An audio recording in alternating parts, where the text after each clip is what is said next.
Le problème va se poser avec de plus en plus d'acuité. Les sportifs israéliens appelés dans des compétitions internationales doivent parfois se rendre dans des pays arabes où Israël n'est pas le bienvenu. Que faire ? La question s'est posée il y a quelques jours lors d'une compétition de surf organisée à Oman. Eh bien, le gouvernement israélien a demandé aux athlètes de ne pas y aller. L'un d'entre eux a pourtant utilisé un deuxième passeport pour y participer. Écoutez ce qu'en pense le président du comité olympique israélien, Alex Giladi, interrogé aujourd'hui par Jonathan Regev.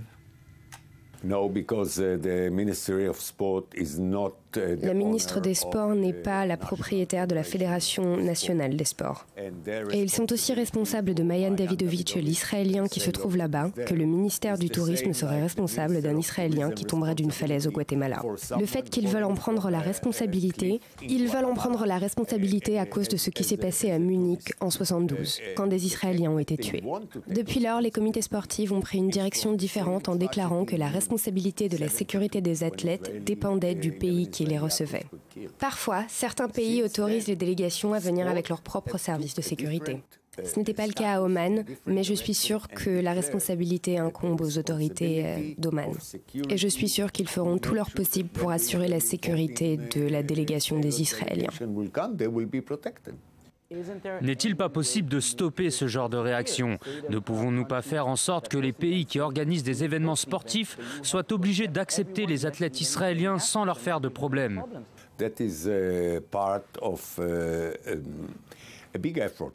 Cela fait partie d'un effort commun de la part du CIO et de la Fédération sportive olympique pour faire en sorte que les pays qui doivent recevoir les Jeux reçoivent tous les athlètes provenant de tous les pays.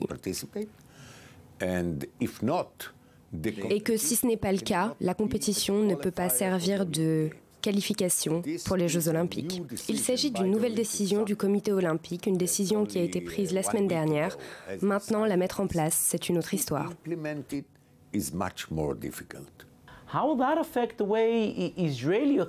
Comment le gouvernement israélien peut-il réagir la prochaine fois? Car il ne s'agit pas de la dernière fois que des athlètes israéliens doivent voyager à l'étranger.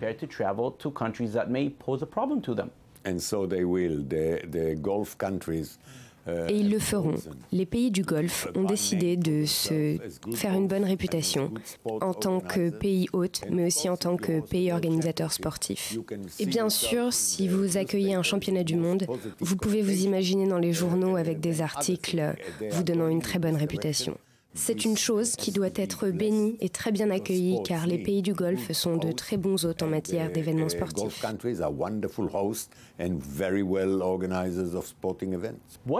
Et si Israël se qualifiait pour la Coupe du Monde de football en 2022, des milliers d'Israéliens voudront voyager au Qatar pour soutenir leur équipe. Comment cela se passera-t-il? Il y a une différence entre l'équipe et ses supporters. Pourquoi se projeter 7 ans en avant? On y réfléchira quand l'échéance sera plus proche. Dans les années 1990, des optimistes pensaient qu'on pouvait avoir des Jeux olympiques à Tel Aviv ou Gaza. Pensez-vous que ce rêve soit un tant soit peu réaliste?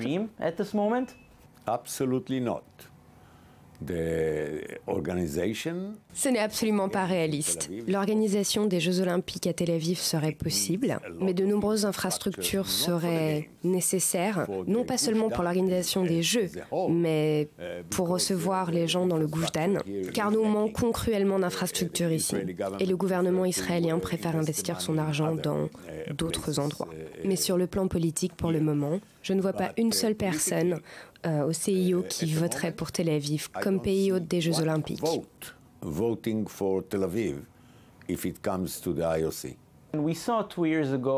Nous avons assisté il y a 2 ans au changement de président du CIO, un changement qui s'est produit tout en douceur. Le CIO aurait-il des conseils pour les autres organisations? Je ne peux pas parler au nom des autres organisations, je ne peux parler qu'au nom du Comité international olympique. N'oubliez pas que nous avons nous aussi eu nos jours mauvais et que nous aussi nous avons eu nos crises en 95 et en 99. Mais nous avons réussi à nous en sortir et à changer notre manière de faire, à changer notre constitution. Et nous visons toujours l'excellence si ce n'est la perfection. J'espère que ce sera le cas pour toutes les autres organisations. Alex Giladi, membre du Comité international olympique, merci de nous avoir reçus et de nous avoir accordé cette interview. De rien.